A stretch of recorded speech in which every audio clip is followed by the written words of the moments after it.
Oh man, rumors are flying. I'm really excited. This is a juicy one. Could Calvin Ridley be coming to New York? Jets, Jets, Jets, Jets!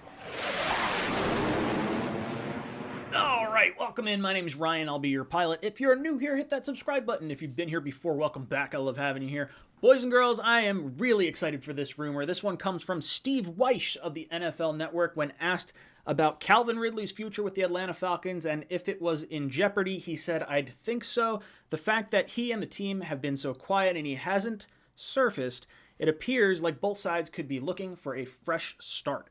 So, let the rumor mill be a spinning. What happens to Calvin Ridley and what is going to go on? What happens? Do the Jets trade for him? What do we do? Where does he go?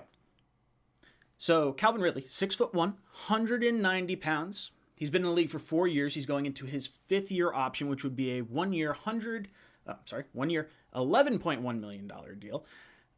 He's only appeared in 5 games this year before stepping away due to mental health reasons. So he only had 281 yards and 2 touchdowns. Last year, he did have a career-high 1,374 yards and 9 touchdowns. So this guy is absolutely legit. This would be a big move. This is like your Stefon Diggs type kind of move. If you're the New York Jets and you're looking to acquire a wide receiver for your young quarterback, this is the type of situation you kind of want to monitor here. Now, first and foremost, you got to see, is Calvin Ridley all right? Because he stepped away from the game to take care of his own mental health. Is he okay? Is he in any shape at all to play football? Or does he just want to get out of Atlanta? Is he just needs a fresh start somewhere else, just kind of reset everything? I don't know. You got to do your due diligence and figure out what's going on with him. But this is exciting. The talent is definitely there.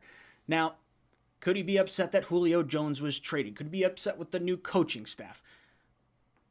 All possible. Now, should the Jets possibly look at doing this? And I would say absolutely, I think they should. This is a home run move if you're Joe Douglas. Now, why is that such a big move? Because you got Corey Davis, you got everyone wants to bring back Berrios, you got Elijah Moore. Obviously, Denzel Mims has kind of been disappointing. A lot of people probably feel like at this point he's not going to be on the team next year. So that's basically your wide receivers, because Crowder and Keelan Cole both going to be free agents at the end of this year. So is Berrios. So, you got to see if you're bringing him back too. But I do think people want to bring him back. So if you're assuming Corey Davis, Elijah Moore, and Braxton Berrios are your 3 receivers heading into next year, you're going to look to bring in help, whether it be in free agency or in the draft. And I know a lot of people have been talking about that Seattle pick, maybe taking a receiver there. One of the early second-round picks, that's a possibility as well. And there's all this discussion. But one thing is for sure, everyone kind of feels like, or I think most people feel like, receiver is going to be a top need for this team. We had a little bit of the dropsies this year. We also had a lot of injuries. We have our top 3 wide receivers out at this very moment. Hopefully we get Elijah Moore back this week. But yeah, so clearly there's a need for the Jets.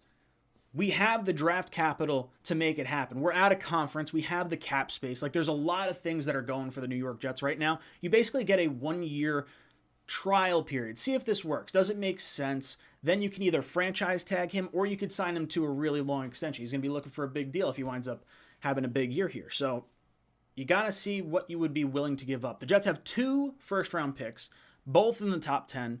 Would you give up one of those for Calvin Ridley? Because I do think there are teams towards the end of the draft, somewhere in the 20s, someone like maybe the Patriots might want to give up a first-round pick, and maybe he would want to go play for Belichick after playing for Saban in Alabama, maybe play with an Alabama quarterback in Mac Jones, possibly.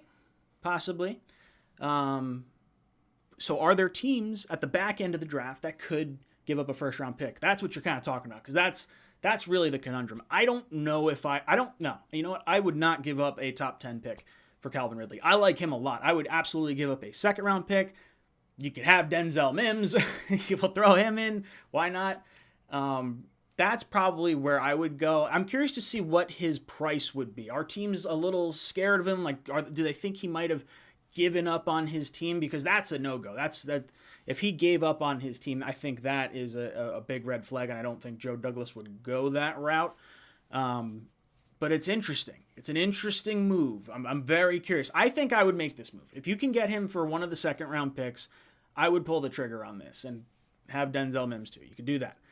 Guys, let me know what you think down below in the comments. Do you think that the Jets should go after Calvin Ridley? Should they do that? It worked out for the Bills and Stefon Diggs. Can it work out for the New York Jets and Zach Wilson? Let me know in the comments down below, boys and girls. And as always, go Jets.